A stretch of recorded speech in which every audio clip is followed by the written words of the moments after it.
E aí pessoal, tudo bem com vocês? Bom, devido a essa onda aí do coronavírus, né, dessa situação toda que a gente está passando, infelizmente não dá para a gente ter os nossos encontros presenciais e a Faculdade Meta resolveu adotar a modalidade de ensino EAD para continuar com os nossos trabalhos, com o que a gente já está produzindo em sala de aula. E seguindo essa ideia, a recomendação da faculdade é que a gente postasse os nossos materiais na plataforma virtual, passasse uma atividade para vocês com entrega até a véspera da próxima aula, certo? Eu como quis fazer um pouco diferente, eu acho que só a questão do material disponível lá no AVA não vai ser muito produtivo, por mais que a gente tenha outras ferramentas para a gente conversar como Hangout e ter uma aula, digamos assim, com todos os alunos. Tem pessoas que não vão poder estar disponível ali naquela hora por conta da internet aqui no estado, né, que está bem precário, tá? Então, todo mundo está em casa, todo mundo está acessando e aí está tendo um pico de acesso à internet aqui e está prejudicando todo mundo, certo? Mas vamos aqui para o que interessa, certo? Hoje a gente vai continuar com as nossas aulas de engenharia de software. Mais precisamente, vamos iniciar aqui um conteúdo sobre especificação de requisitos, beleza? Então, nessa aula de hoje, a gente vai ver aqui para que serve um requisito, tá? O porquê que eles devem ser listados, porquê que eles devem ser gerenciados. Um requisito ele nunca deve deixar de estar à vista do gerente de projetos e do PO principalmente. Vamos ver aqui métodos de coleta dessas informações, como adquirir tais informações, como documentar esses requisitos e apresentar para o seu cliente, apresentar para a sua equipe, e como colocar em prática, transformar todas essas requisições em funcionalidades, beleza? No final, a gente tem aí um exercício para a gente conseguir ter uma ideia de como a gente vai descobrir requisitos, como a gente vai tratar esses requisitos. Bacana? Vamos continuar aí, pessoal. Primeiro, o que é um requisito, né? Requisito, a gente até comentou em sala de aula que o requisito ele é uma funcionalidade presente no sistema. É uma funcionalidade que o cliente deseja que o sistema tenha. Por isso, é um requisito. Por isso esse nome, certo? É algo que uma pessoa requisitou, uma pessoa deseja, certo? E a IBM trata o requisito aí como uma condição ou capacidade com a qual o sistema deve estar em conformidade. Tem até um erro em português aí, desculpa o professor de vocês que ele é meio pateta às vezes, certo? E aí 3E diz que uma capacidade de software necessária para resolver um problema de um determinado usuário ou cumprir determinado objetivo, tá? Temos duas especificações técnicas aí de um requisito, mas a gente pode tratar esse requisito como uma funcionalidade que o usuário deseja que esteja presente na sua aplicação, certo? Deixa eu só tirar aqui o toque do meu celular para não estar perturbando a gente e vamos dar continuidade. Qualquer dúvida, todas as terças no horário de aula das 7 às 10 horas da noite eu vou estar disponível no AVA, tá? Pelo chat lá para vocês tirarem qualquer dúvida comigo, beleza? E aí, se tratando de requisitos, a gente tem alguns desafios. Tá? Primeiro, que os requisitos nem sempre são óbvios e possuem muitas fontes. Olha que engraçado, né? Se é uma coisa que o usuário deseja que o sistema tenha, ele pode desejar qualquer coisa. O importante aqui é que isso que ele está desejando seja realmente útil, seja uma funcionalidade que vai melhorar a vida desse usuário.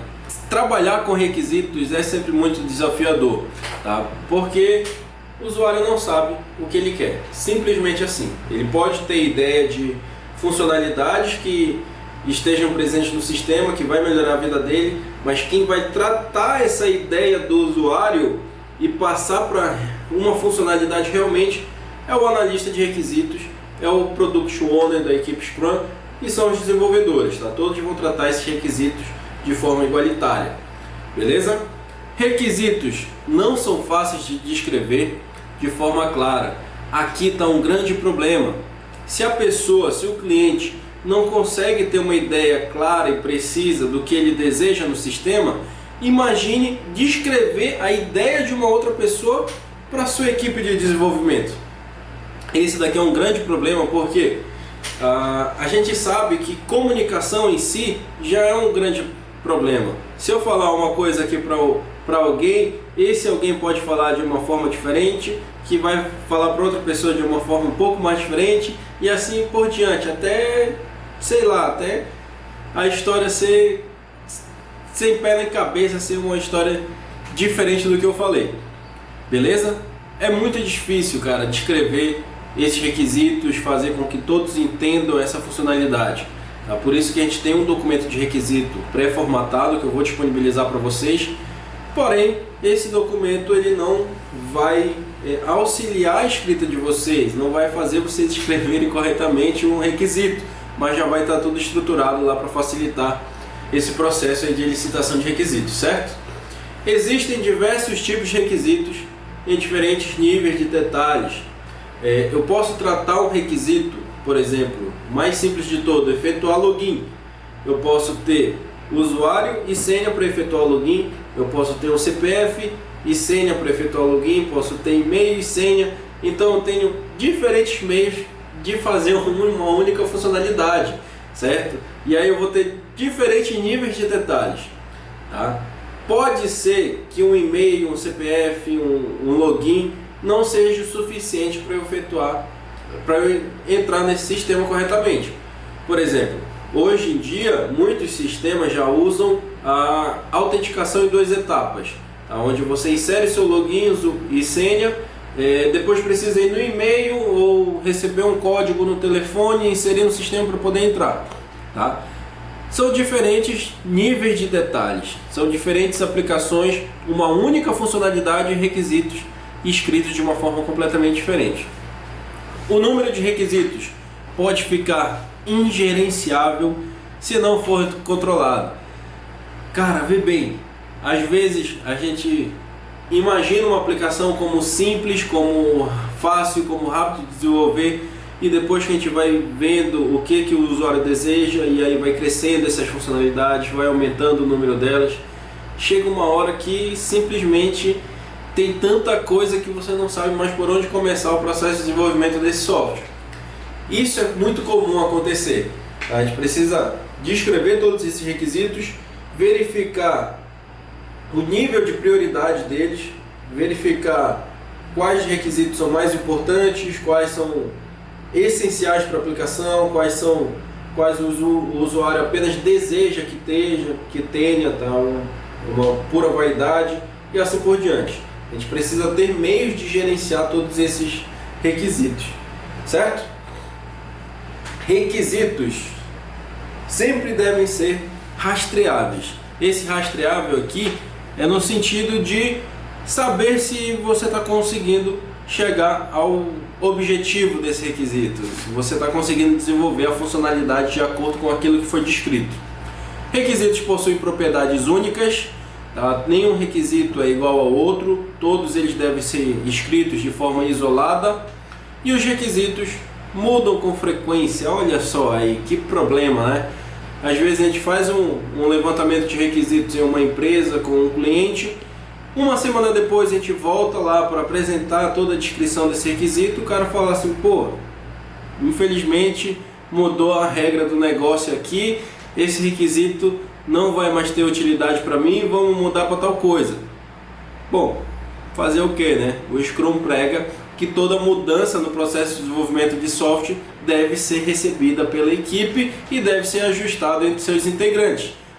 Mais um trabalho aí, porque sempre vai ter mudança de requisitos, não esqueçam disso, tá? Acostume-se com essas mudanças, será frequente. Necessidade do usuário. Olha aí, todo requisito ele representa uma necessidade do usuário, uma coisa que o usuário deseja que tenha lá no sistema dele. Tá? Então vai representar uma função que o usuário vai conseguir desempenhar nessa aplicação. Isso daqui ele pode ser descrito como história para facilitar o entendimento do que o usuário deseja. Ok? Toda história ela precisa ter 3 coisas: quem vai fazer, o que vai fazer e por que vai fazer. E essas histórias a gente vai descrever dessa forma.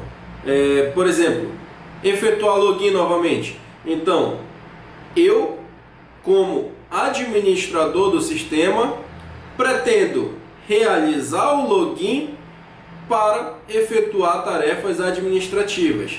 Eu tenho a pessoa que vai fazer, que vai utilizar determinada funcionalidade, o que ela vai fazer, a descrição dessa funcionalidade e por que ela deseja fazer isso. Certo? Bacana. Então, tendo isso daí em mente, a gente consegue escrever histórias de usuário, tá? O porquê esse usuário deseja e o que ele vai fazer. Um exemplo aqui de necessidade, olha, um processo de compra. Em uma empresa de comércio varejista, o usuário responsável pelo processo de compras, aqui denominado comprador, necessita enviar uma lista de produtos aos seus fornecedores para que estes possam preencher as cotações de preço. Então, eu tenho um usuário que dentro da empresa ele é o comprador de produtos e ele envia uma lista para todos os seus fornecedores. E aí os fornecedores conseguem preencher essa lista com os preços de cada um. Isso daqui é muito comum no mercado, tá? A pessoa fazer uma consulta de preços para conseguir obter o valor mais baixo. As cotações de preços são comparadas pelo comprador para que o mesmo selecione os produtos de cada fornecedor, naquilo que representa a maior vantagem para a empresa que fará a compra. Um produto pode ser mais vantajoso quando possuir uma combinação dos fatores. Primeiro, menor preço, menor prazo de entrega e menor incidência de impostos. Infelizmente no Brasil tem uma carga de impostos lá no alto. Depois de selecionados, os produtos são organizados em pedidos de compra que o comprador envia por e-mail para cada fornecedor, certo? Aqui eu tenho uma necessidade, aqui a gente tem um cenário para a gente começar a ver a licitação de requisitos. Com esse texto eu consigo identificar rapidamente funções que o comprador vai ter, funções que os fornecedores desse comprador terão também e funções que a própria aplicação vai dar de retorno para o comprador. Beleza? Então, o comprador, como comprador, essa pessoa precisa ter um ambiente na aplicação onde ele vai inserir uma lista de produtos. Essa lista de produtos, ele também, como comprador, precisa enviar para os fornecedores, tá? Para que eles façam as suas cotações. E aí vem no ambiente do fornecedor. Esse cara, como fornecedor de produtos, ele precisa ter acesso à lista que o comprador enviou, preencher essas informações e retornar para o comprador. E aí o sistema vai verificar aí 3 fatores importantes, que é primeiro o menor preço. Se o produto tiver o menor preço, ele vai ser mais atraente para aquela empresa que está comprando. O menor prazo de entrega. Aqui em Macapá a gente sabe que muitos produtos, se não a maioria dos produtos, vem de outras regiões. Então precisa ter um controle desse prazo de entrega para poder sempre ter em estoque. E a menor incidência de impostos, tá? A carga tributária aí de cada estado é diferente. Se eu pedir um produto de São Paulo, o fornecedor vai me mandar com uma carga de impostos. Se eu pedir um produto de Belém, pode ser que tenha uma carga de impostos maior, apesar da proximidade geográfica entre os dois estados, certo? Então aqui eu consigo identificar recursos que essa aplicação pode ter para atender esses usuários e posso descrever cada uma dessas necessidades em forma de histórias, tá? O que cada usuário vai fazer e por que ele tem que fazer isso. De boa? Vamos continuar. Funcionalidade do produto. Ele representa uma característica funcional. Um requisito, ele pode ser uma funcionalidade também do produto, representar uma característica funcional dessa aplicação, ou um conjunto de ações desempenhadas pelo sistema que atende uma necessidade de usuário. Vê bem, se eu for utilizar um software para e-mail, eu tenho um ambiente como usuário, certo? Onde eu vou visualizar os e-mails que foram enviados para mim e onde eu posso enviar mensagens para outras pessoas e outros e-mails. Será que no e-mail só tem isso mesmo? não tem nenhuma funcionalidade assim do própria aplicação, do próprio site, do próprio gerenciador de e-mail que está disponível lá para a gente, que a gente tem acesso e que não utiliza, mas que ela está bem disponível lá.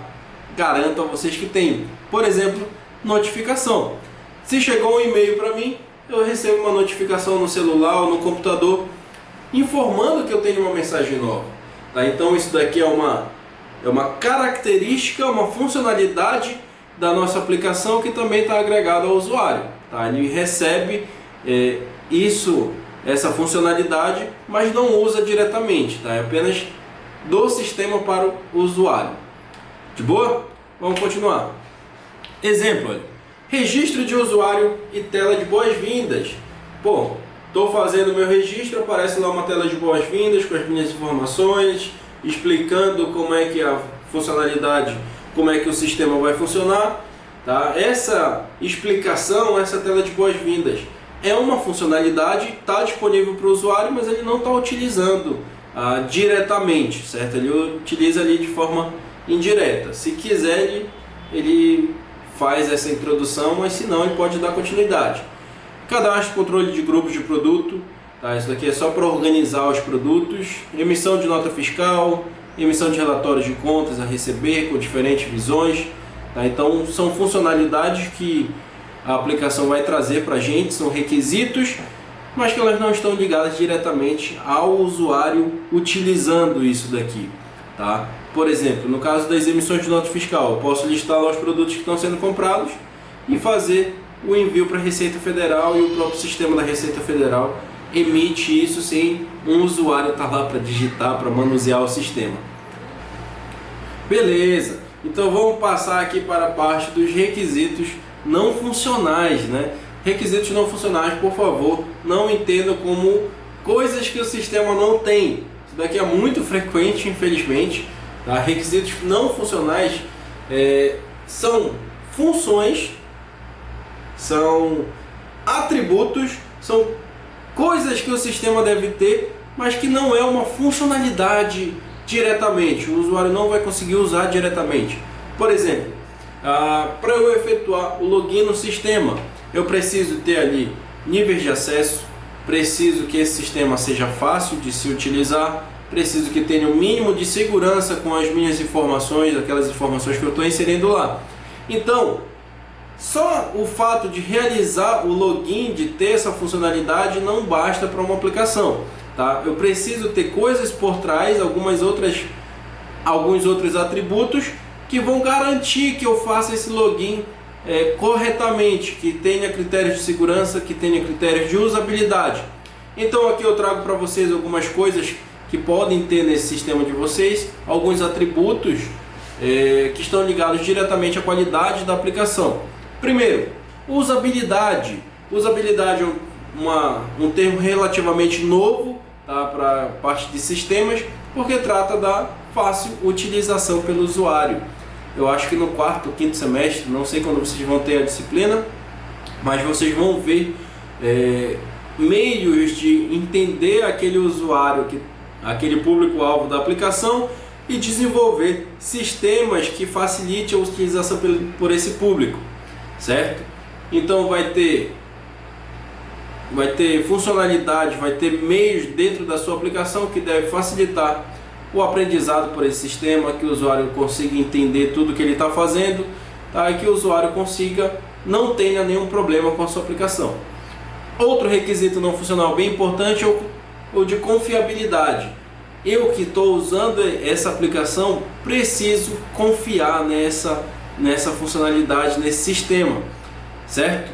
Então eu preciso ter políticas de tolerância a falhas, preciso fornecer dentro da minha aplicação essas políticas, preciso ter que o sistema tenha habilidade de recuperação em caso de alguma falha, para poder ser confiável, tá? Para as pessoas conseguirem utilizar. Um caso bem não tão recente também, mas para quem gosta de jogos, com certeza vai se lembrar, é o caso da PSN, que foi invadida lá não sei quantas vezes, e aí tiveram que reformular todo o sistema para não deixar mais vazar os dados de cartão de crédito, milhões de cartões de crédito que eles vazaram, certo?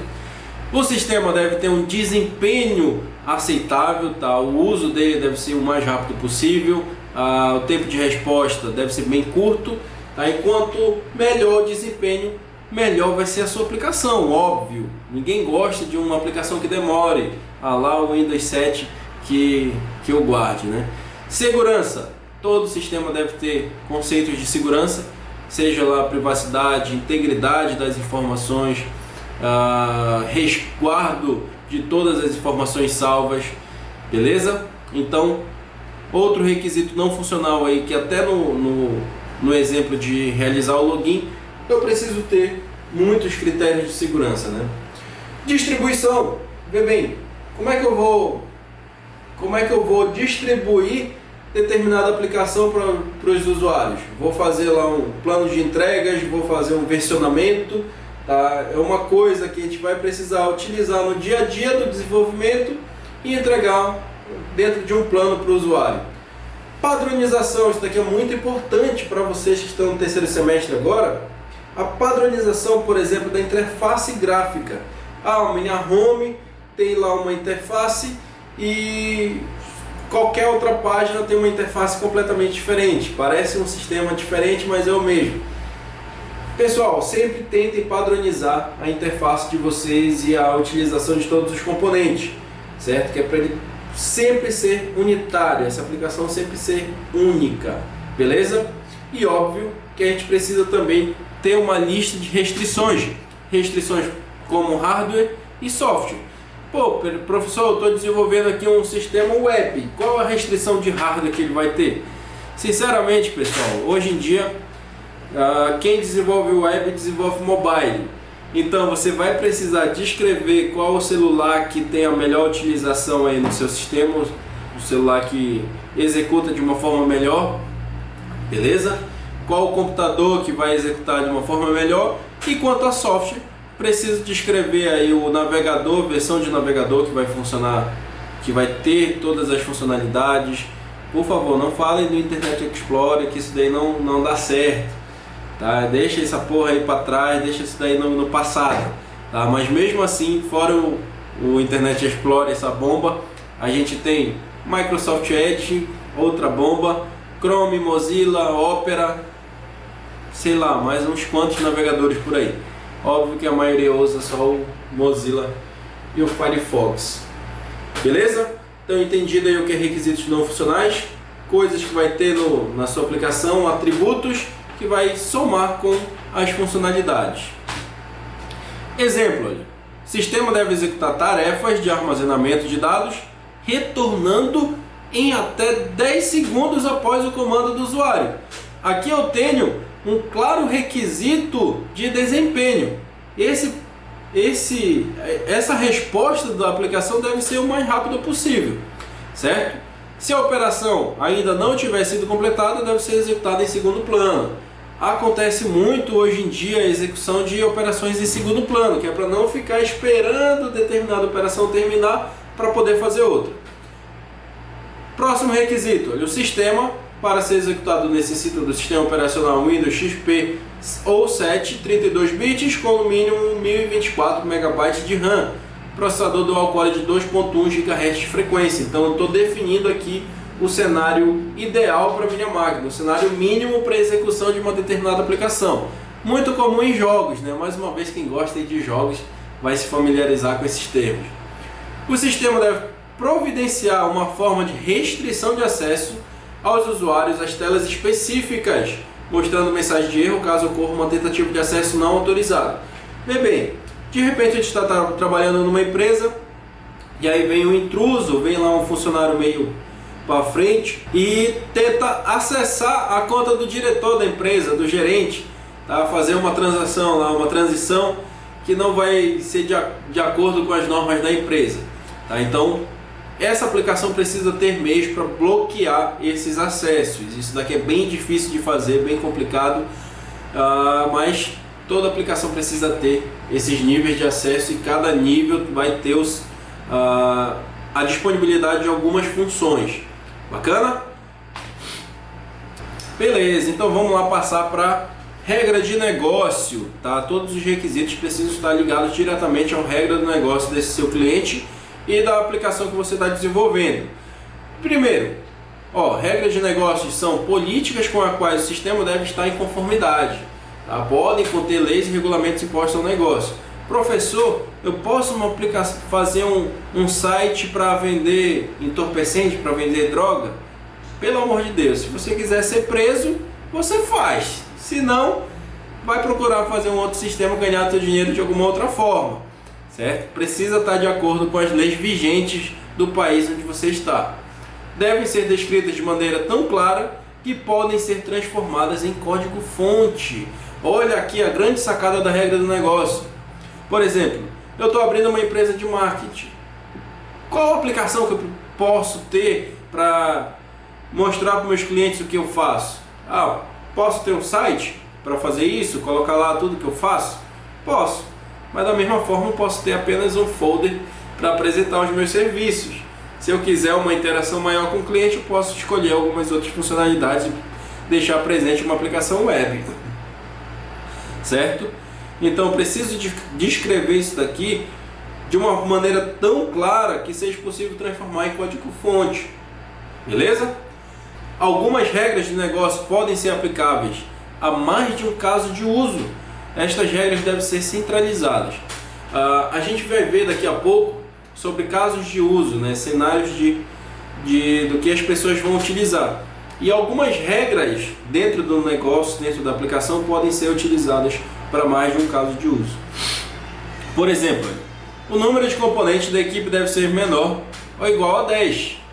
Tá? Se eu tentar inserir lá mais de 10 integrantes numa mesma equipe, a aplicação já deve contar aí quantos membros tem na equipe e verificar se é menor ou igual a 10. Tá? Um caso de uso que está ligado a uma regra de negócio que vai conseguir ser transpassada para código. Tá? A gente vai conseguir transcrever isso daí para um código-fonte de maneira bem tranquila. Beleza? E aí, sobre os casos de uso, a gente vai ver primeiro sobre os atores. Tá? Atores são pessoas ou outros sistemas, olha aí que informação importante, que interagem com o sistema em que você está desenvolvendo, com o sistema que você pretende desenvolver.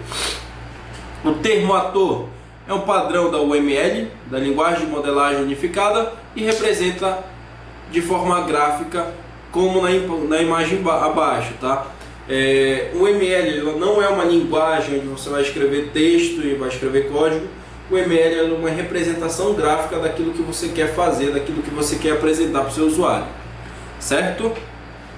E dentro dos cenários de casos de uso, além do ator, né, daquele cara que vai utilizar o sistema para alguma coisa, a gente vai ter os casos de uso, que vão descrever aí um conjunto de ações do usuário, tá? Coisas que o usuário vai fazer dentro do sistema.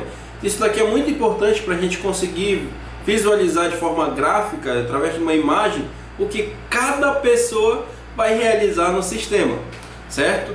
E dentro do caso de uso desse diagrama, as ações são representadas através desse balãozinho aí e com a descrição ou embaixo ou dentro do próprio balão, beleza?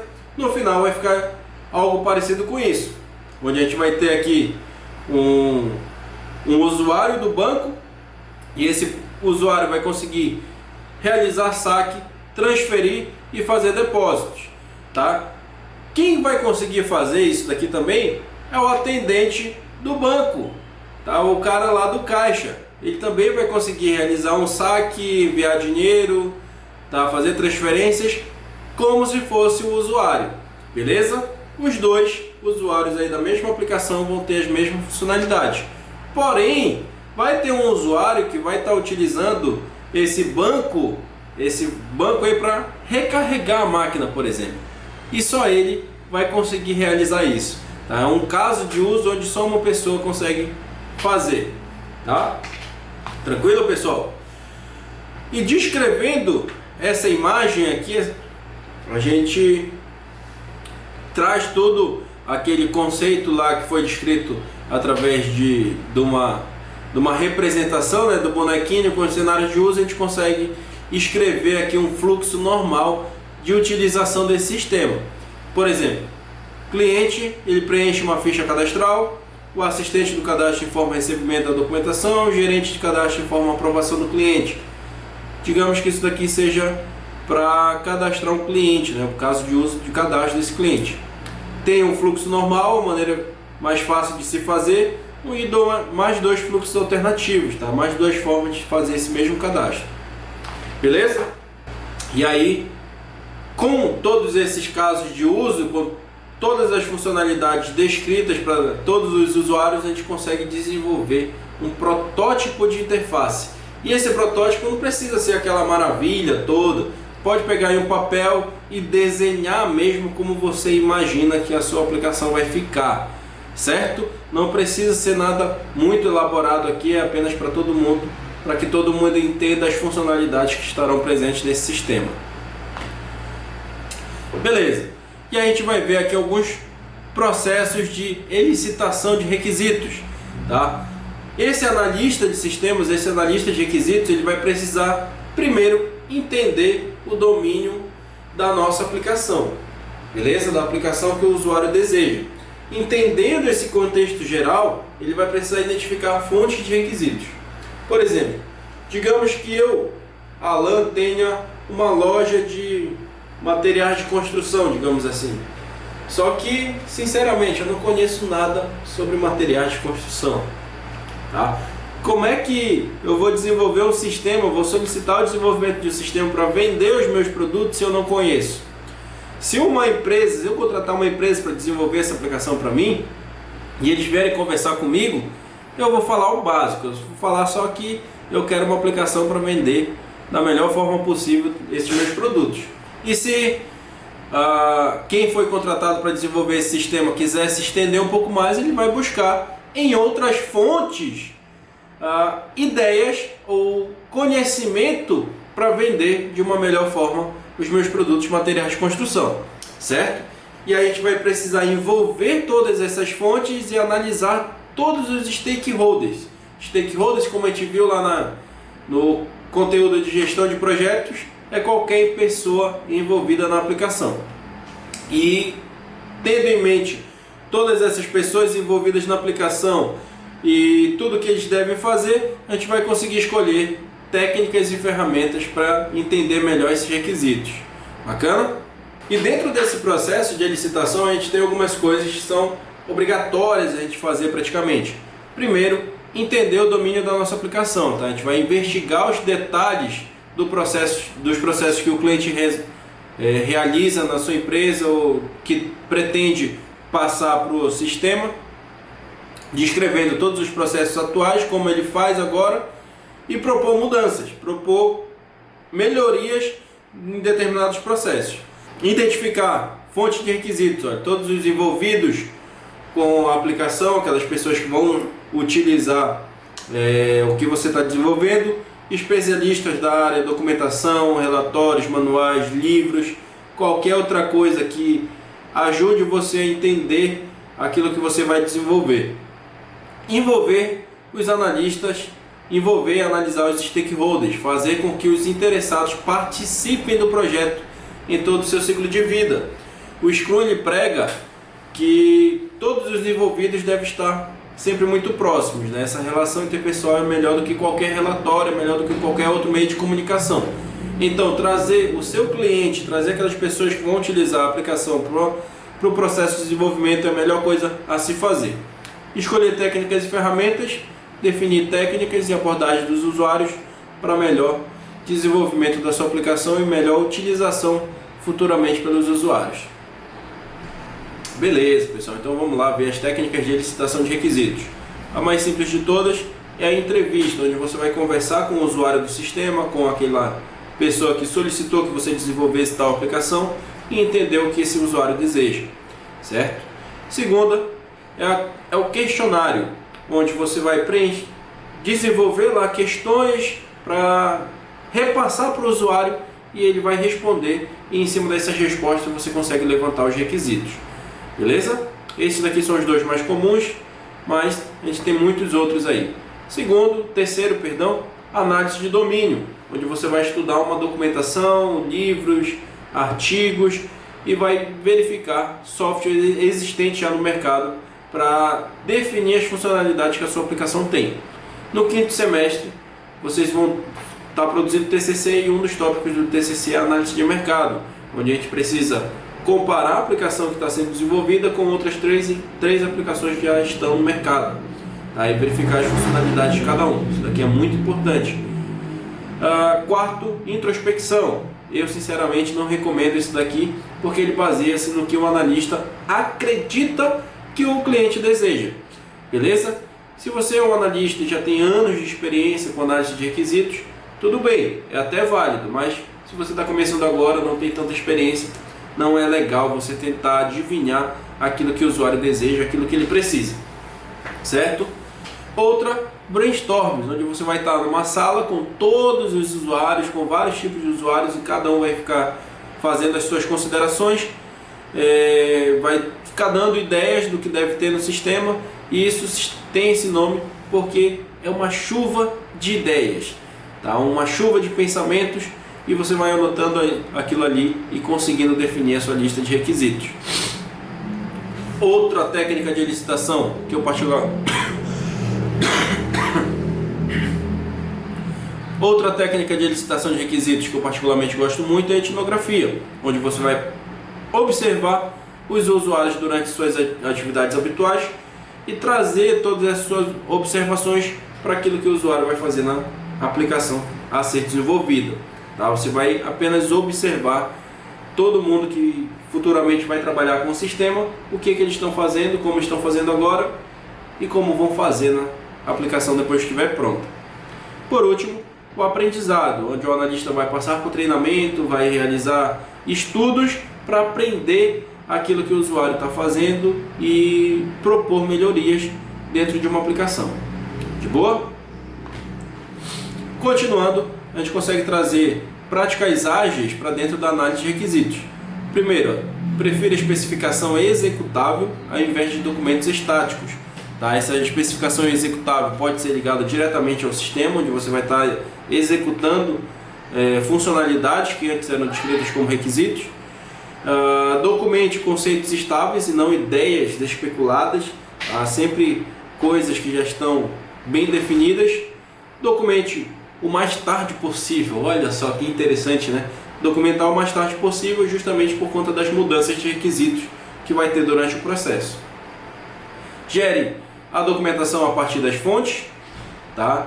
A partir de onde você tirou tais ideias, de onde você tirou esses requisitos.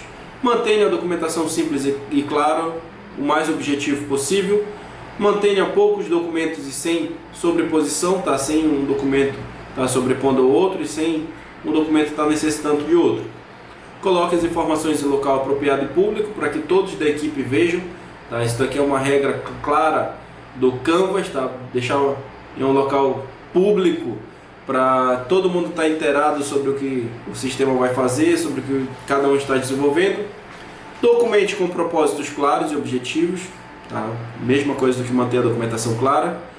Foque na necessidade do usuário e do documento, tá? Isso daqui é muito importante, você focar naquela necessidade de funcionalidade do usuário que ele precisa ter em determinada aplicação, e sempre dedicar-se a uma escrita eficiente. Eu sei, eu entendo que para a gente que é da área de tecnologia, a gente não tem o costume de escrever, mas isso é uma preocupação que vocês precisarão ter quando fizer o levantamento de requisitos. Então vamos lá para algumas boas práticas quando a gente deve tratar sobre requisitos, tá? Sobre esse processo de licitação de requisitos. Primeiro, vamos ver essa frase aqui, ó. O faturista deve ser capaz de emitir 10 notas fiscais em menos de 2 horas. Vê bem, a gente tem um ator, uma pessoa que vai utilizar a aplicação, um estado mensurável e final, tá? O que ele deve fazer nessa aplicação e um critério de performance, tá? Ele deve fazer tudo isso daí em 2 horas, beleza? E aí definir sempre um requisito por vez. O piloto deve poder controlar o ângulo da aeronave usando a mão. E isso é um requisito, ele deve controlar o ângulo da aeronave usando a mão. Outro requisito, que o piloto deve poder sentir o ângulo de inclinação através do controle de inclinações da aeronave. Eu tenho duas funcionalidades diferentes descritas de formas independentes. Eu nunca posso descrever Por exemplo, preciso inserir informações e gerar relatório. Inserir informações é um requisito, gerar relatórios é outro completamente diferente. Nunca podem estar ligados dentro do processo de licitação de requisitos. Evite conjunções e ou que englobam vários requisitos. Em toda a descrição de requisitos, a gente precisa evitar isso daí. Por exemplo, o navegador deve poder ver a posição da aeronave relativa à demonstrada pelo radar. Aquele pessoa que está controlando lá os voos deve conseguir ver a posição da aeronave em relação ao radar. O navegador deve poder ver a posição da aeronave conforme estimado pelo guia de inércia. Evitar sempre palavras que implicam em inserções, a menos que, exceto, se necessário, mais, por entre, tudo, contanto. O design deve providenciar assentos voltados para a parte traseira da aeronave para cada membro da tripulação. Por fim, pessoal, a gente deve ter em mente mais alguns desafios. Olha aí que processo difícil, né? Cheio de desafio. Primeiro, para detalhar os requisitos, o analista precisa enfrentar uma série de desafios, como a gente já viu lá no início. Ele citar é tornar explícito, trazer aquilo que está escondido e apresentar para todo mundo o máximo de informações possíveis para ter o domínio do negócio. O usuário deve não ter uma ideia exata do que necessitam, porém, o analista de requisitos deve apresentar essas necessidades, apresentar essas ideias de forma bem clara para esse usuário. Os usuários têm dificuldades para descrever seu conhecimento sobre um problema. Isso daqui é muito comum. Ele sabe que tem um problema, mas não sabe como descrever ou como solucionar determinado problema. Os usuários têm pontos de vista diferentes dos analistas. Isso daqui é muito comum. Sempre o usuário vai achar que é uma coisa simples de se fazer, uma funcionalidade relativamente simples, e o analista tem uma visão completamente diferente. E os usuários podem dificultar o processo de análise se não forem favoráveis ao novo sistema. Bem, quem é que vai fazer uma aplicação para essa aplicação tomar o emprego dele? Depois que a aplicação estiver pronta, o cara vai perder seu emprego? Ninguém, né, cara? Então, esse usuário vai estar completamente desfavorável à utilização de um novo sistema. Beleza, seguindo aqui, a gente deve ter os requisitos, sempre vão precisar atender às necessidades do cliente, agregando valor ao negócio. Se ele já faz uma operação de forma manual, uma operação de qualquer outra forma, com o sistema, isso daqui deve trazer um valor muito maior para esse usuário, certo? Ele deve ter uma remuneração melhor, ter um retorno melhor com essa aplicação. Deve-se sempre evitar a prática de gold plating, que é você ter aquela ideia de ouro, querer melhorar tudo de uma vez só para o usuário.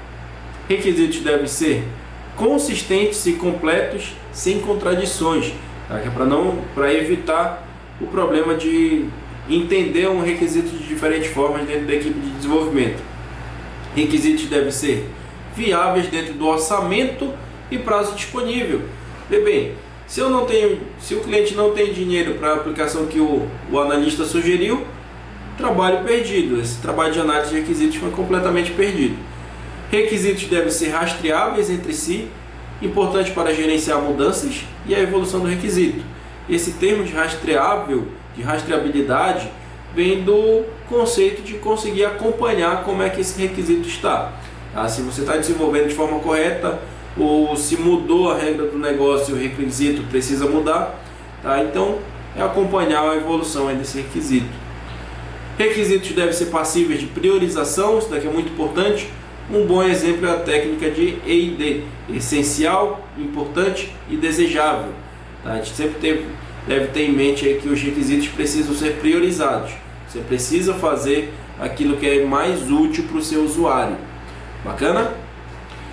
Algumas considerações finais. Os processos de gestão de requisitos precisam ser adaptados e adequados de acordo com a realidade da empresa, de acordo com a realidade dos usuários, dos desenvolvedores, certo? De acordo com a natureza do projeto, o tempo que vai ser necessário de dedicação, documentação e experiência dos envolvidos e qualquer outro fator que seja relevante. Esses requisitos sempre vão precisar estar adequados e alinhados com tudo isso. Os artefatos serão gerados e gerenciados tá? Eles sempre vão ser, esses artefatos, esses documentos sempre vão precisar ter um gerenciamento de todos eles. E boas fontes de estudo são o RUP, que já está um pouco atrasado, o Scrum. Os modelos de processos ou frameworks não são doutrinas ortodoxas, não são aquela coisa taxativa, mas sim guias contendo boas práticas, tá? É como eu sempre falo sobre o Scrum. O Scrum não é aquela bola de prata, não é aquela coisa que vai resolver todos os problemas do universo. Mas se você seguir, com certeza você vai ter muito menos problemas na gestão desse projeto. Bacana? Escolha sempre com sabedoria. Escolha os seus requisitos, faça esse levantamento com sabedoria.